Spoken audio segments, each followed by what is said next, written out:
Hello and welcome to our broadcast again. My name's Michelle Herzog. I'm the History Social Science Coordinator 3 for the Los Angeles County Office of Education. This broadcast consists of 3 modules and it's all on exploring implicit bias in the History Social Science classroom. We are in part 2, using compelling questions to engage students and disrupt narratives, and I'm here today with Michael Sabin. Just to review, if you saw part 1, it provided an overview of ethnic studies and inquiry. This part 2, of course, as I mentioned, is going to be about using compelling questions to engage students and disrupt narratives. Further on, part 3 will be about helping students interrogate primary and secondary sources. And then part 4 of this module 1 is on communicating conclusions and taking informed action. So I'm joined again today by my good friend and colleague, Michael Sabin, with a great deal of experience as a classroom teacher in LA Unified and as a consultant and teacher leader in many ways. So thank you again, and take us into part 2, would you, Michael? Thank you, Michelle. As a reminder, we're looking at inquiry as a natural tool to be used in an ethnic studies setting in a history social science classroom.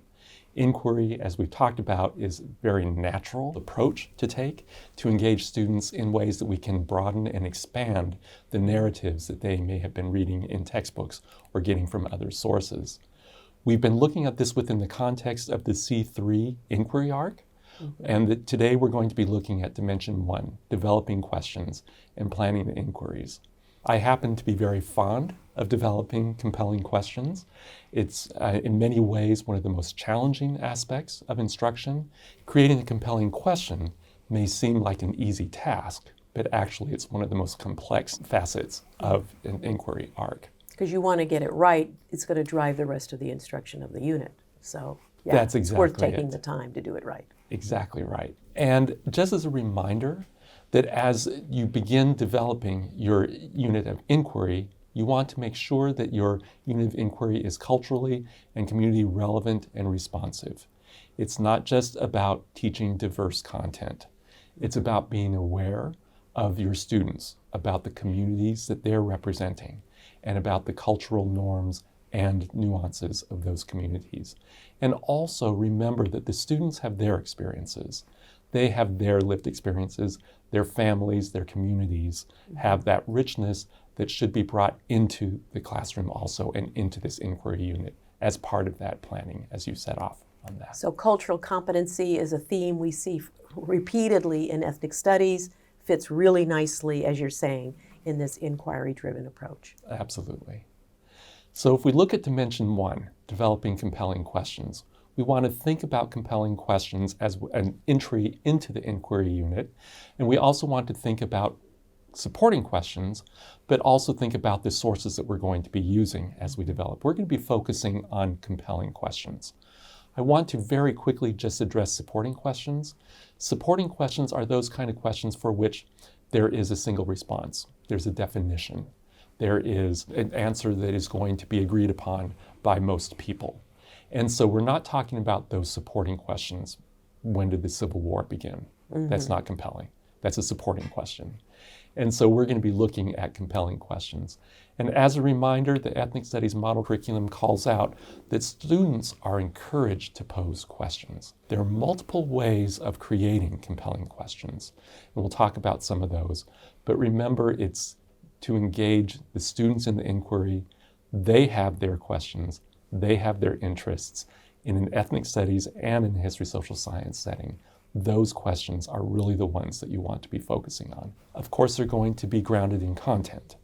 That's part of it, an important part of it. But it's also going to have the students understand that they can theorize solutions to the issues that they are addressing.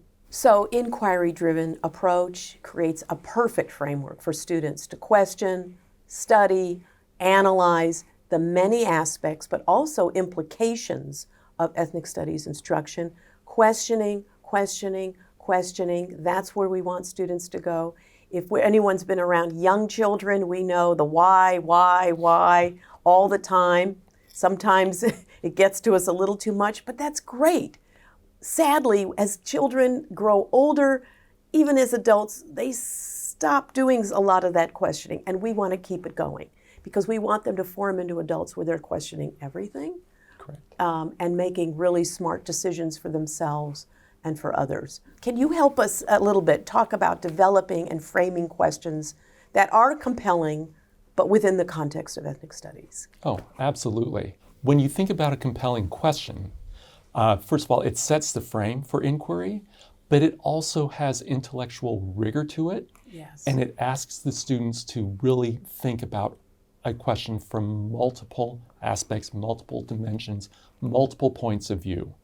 So naturally within that question, the students are going to have to consider the contributions of everyone, the rich cultural heritage. They're going to have to critique and question and challenge these received views and opinions that are going to be that are so much part of a textbook-driven approach. Mm-hmm. Here's what the information you need to know. Here are the questions at the end of the book. It's beyond that. Mm-hmm. It asks those questions of whose story is not represented. Why is this story being told from this perspective? Are there other perspectives that are not represented?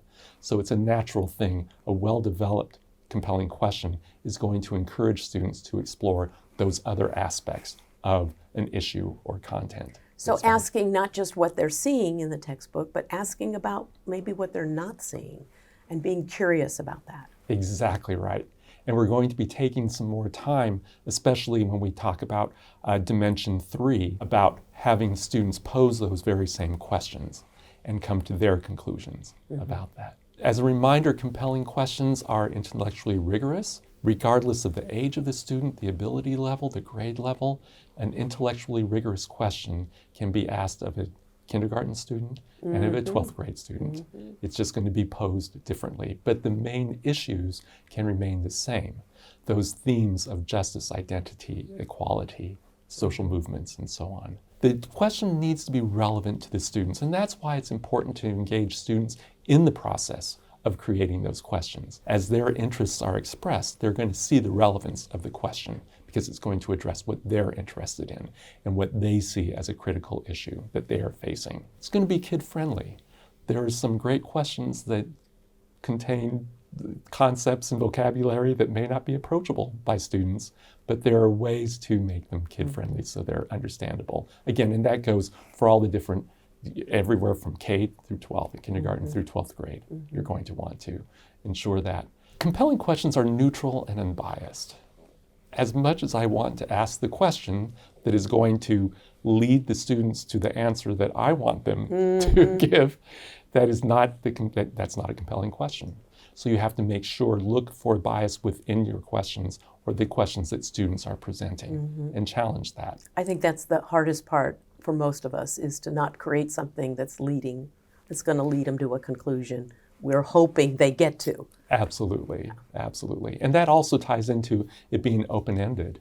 Yeah. The fact that there have to be multiple answers. It's not just black and white. It's not only one response.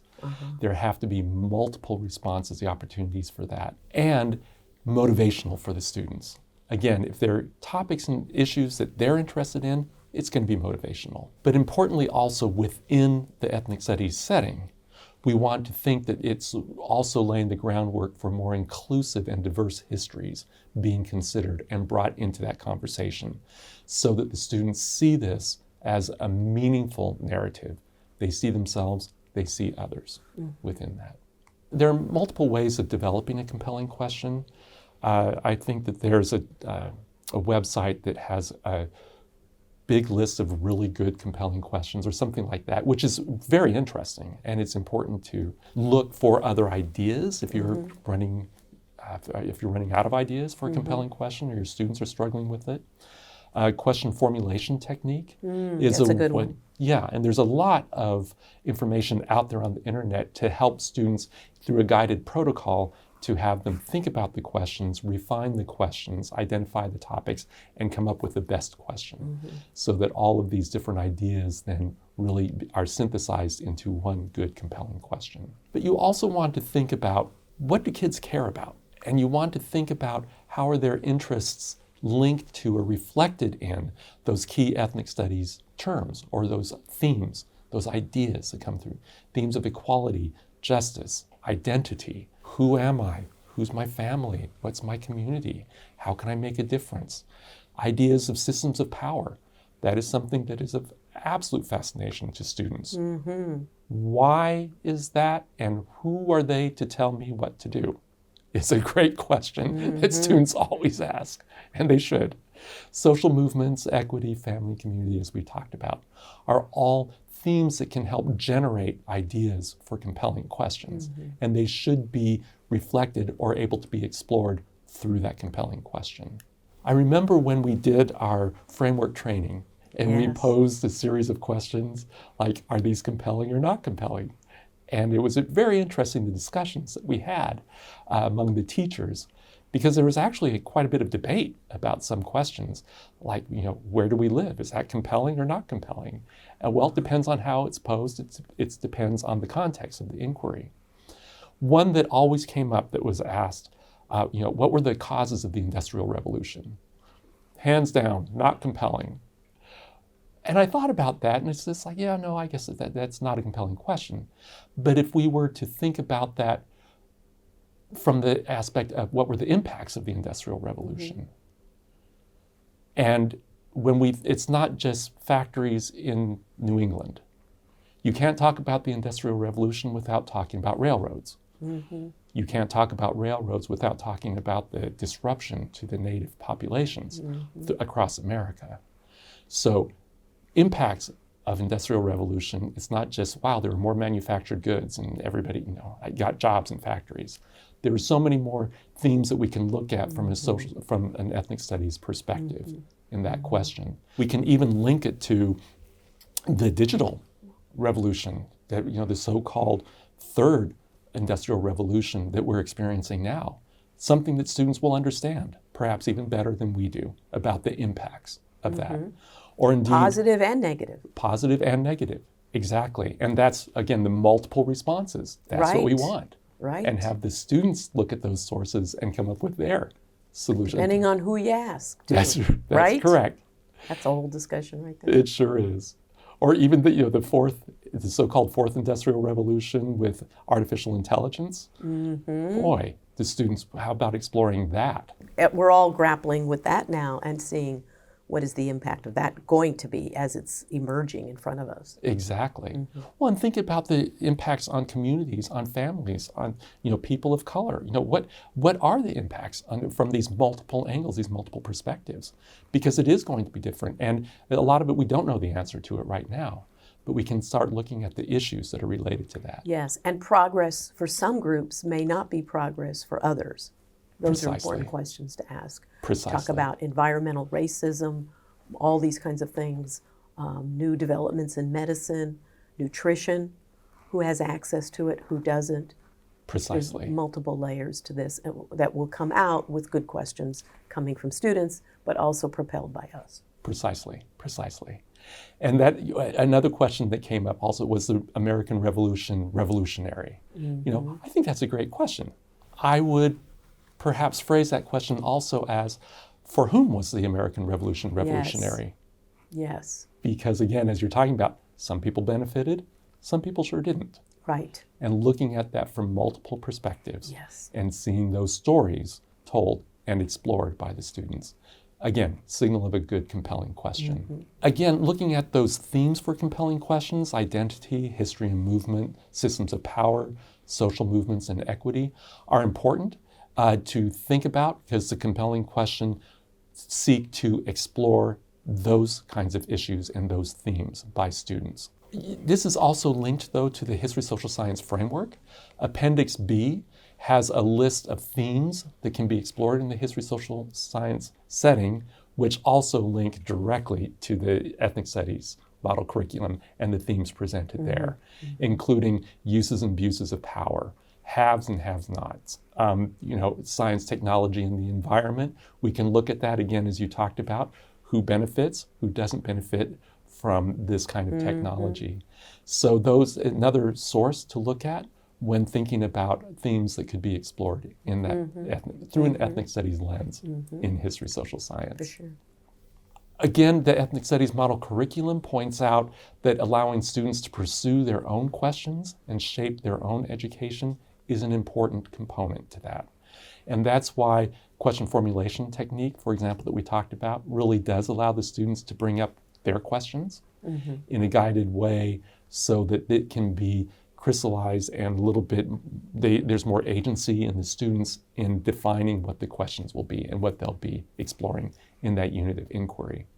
And also the idea that the students are constructing the knowledge. You're co-constructing, you're guiding, you're monitoring, you're pushing them to think critically. You're asking them to analyze that question from multiple perspectives. But again, they are the ones who are answering ultimately that question. That's why it's important for them to have buy-in into that question. Yeah.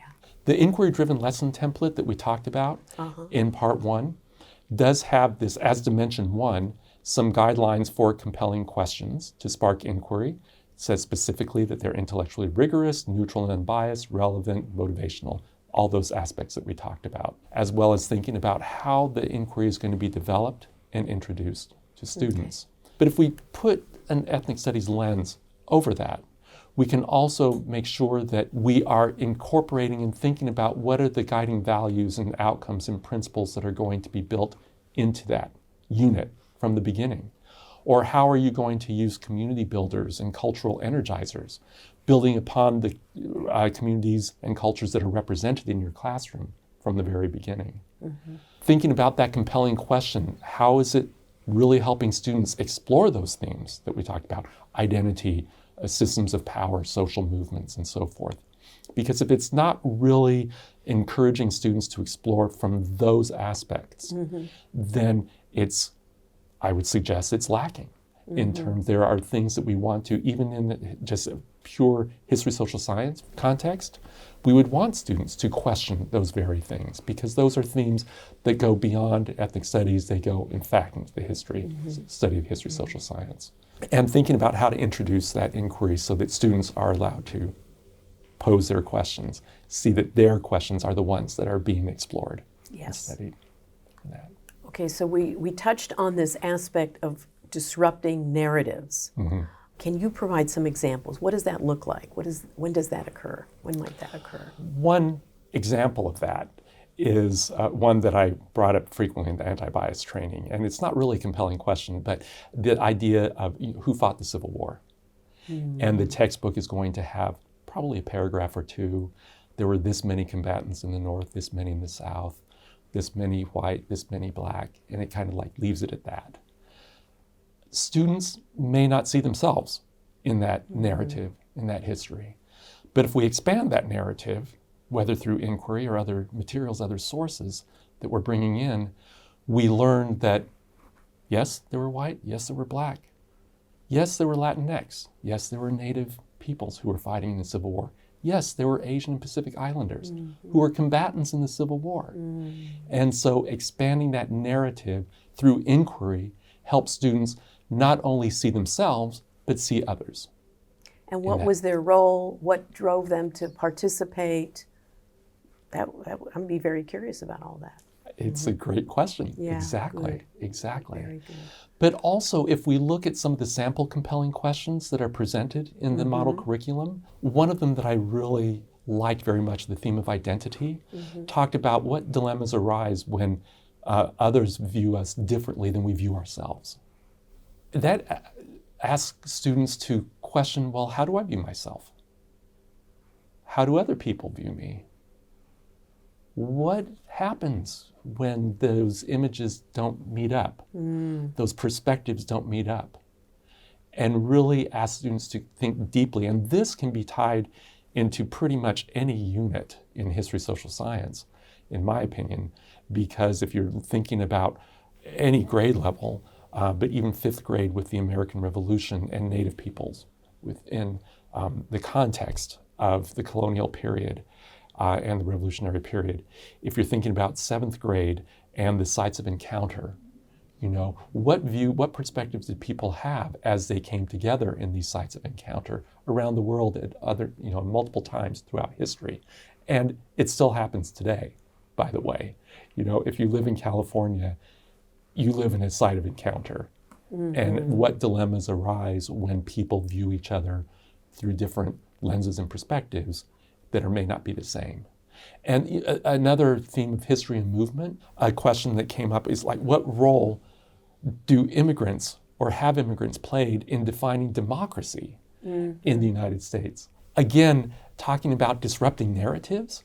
So often the narrative is, well, immigrants came to America, they had a hard life, they kind of kept to themselves, they eventually got integrated. Maybe. You might have that kind of narrative. Viewing it from the context of what role did they play in defining democracy, they're no longer passive participants, they're active participants. They did take a role in defining democracy. They did play a part in the American story that wasn't just they came and worked in factories.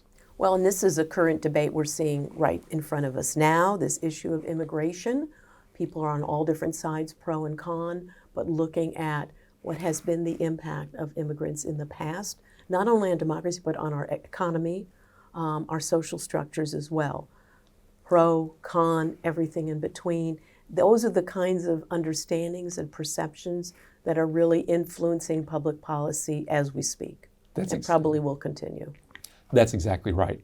And that's a great example of two things. One, looking at an issue through multiple disciplinary lenses that we're going to talk about in just a minute, but also connecting it to issues that face the students today and what they can do to address those issues and take action on that. Natural, see, Michelle? Yeah, it fits right in. A natural flow. That's what I love. A lot of the things of the past are still in front of us today. They sure are. And the questions we're asking about those events are questions we should be asking about events now.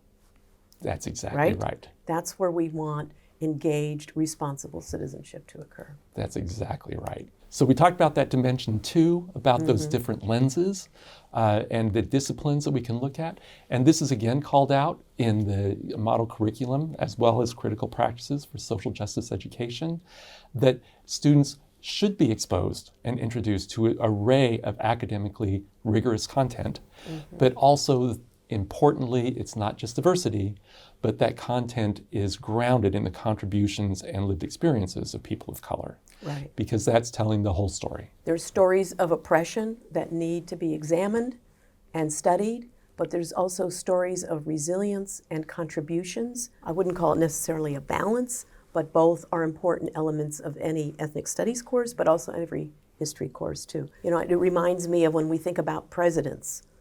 Some are perceived as villains, some as heroes. Some are a combination. I'm thinking about LBJ, who has been highly condemned because of our involvement in Vietnam. But yet we know LBJ did a lot for the civil rights movement. That's right. War on poverty, made some contributions there. That's right. It's complicated. Was then, still is. That's correct. And this unit of inquiry should be complicated. And students should be grappling with those very questions. What do I do with all of these different perspectives? Whose do I believe? Where is the truth in that? How does this help me answer this question? What more do I need to know? Again, that compelling question should raise more questions. Absolutely. So when we look at ethnic studies themes such as justice and equity, or when we look at how we can expand student understanding of this content that they're exploring through the compelling question, we can look at it through disciplinary concepts such as geography, economics, history, civics, and it should be. So if we think about something like these disciplinary concepts should be applied as students explore the compelling question, concepts such as geography, history, economics, and civics. And this is called out in the lesson template, the inquiry-driven lesson template. How are you going to have students explore those concepts and that content? But you also want to think about how these themes of justice and equality are also appearing within these concepts. And what other sources of information do you need to bring in to help students explore those concepts? I think your example of the Industrial Revolution was a good one for this context. We know it impacted the American economy greatly, huge, the steel industry, a lot of people made money off of that. It created a lot of jobs. It impacted geography, how people moved across the country, which again impacted economy, movement of people. It impacted like you said, Native peoples greatly caused for a lot of destruction of ethnicities, natives across. And so all those, the civic piece, what kind of policies were put in place to make room for these railroads and for these steel magnets to succeed, to the benefit of some, the demise of others. Mm-hmm. These issues all are very complicated and need to be looking at, like you said, all those content dimensions. Exactly. And I think that that's a really good point, because if we think about, for example, geography and economics, you really are looking at critiquing empire building. Yes. And the relationship to white supremacy and racism, yes. As that happened with the building of empires, whether that be industrial empires or geographic empires and political empires. Mm-hmm. Yeah, it's a great point. And history, of course, covers pretty much all of these guiding principles that we've talked, and themes that we've talked about. But also, I think civics is really an interesting lens to look at these concepts, because it really brings in the outcomes that we're looking for, that pursuit of justice and equity and greater inclusivity, and how are people empowered to engage civically and make a change in their lives, in their own lives, and the lives of others. Absolutely. So I know you're emphasizing a great deal the importance of using multiple perspectives. This is nothing new to our history folks. Mm-hmm. We've been doing and promoting that for a long, long time. But of course, as you're noting, it's taking on added importance in ethnic studies and the focus on that. Mm-hmm. So talk a little bit more about this if you can. For me, I think that it is the understanding that students are seeing themselves, that they're understanding that there are perspectives that they can look at in which they're going to see themselves as active participants or themselves represented in the history. Mm-hmm. And so also the fact that they can do something about it. Mm-hmm. If there are issues of injustice and inequity, that they can take action. So, but again, that understanding that the perspective is not just, well, there are multiple ways of looking at this, but there are multiple things that we can do.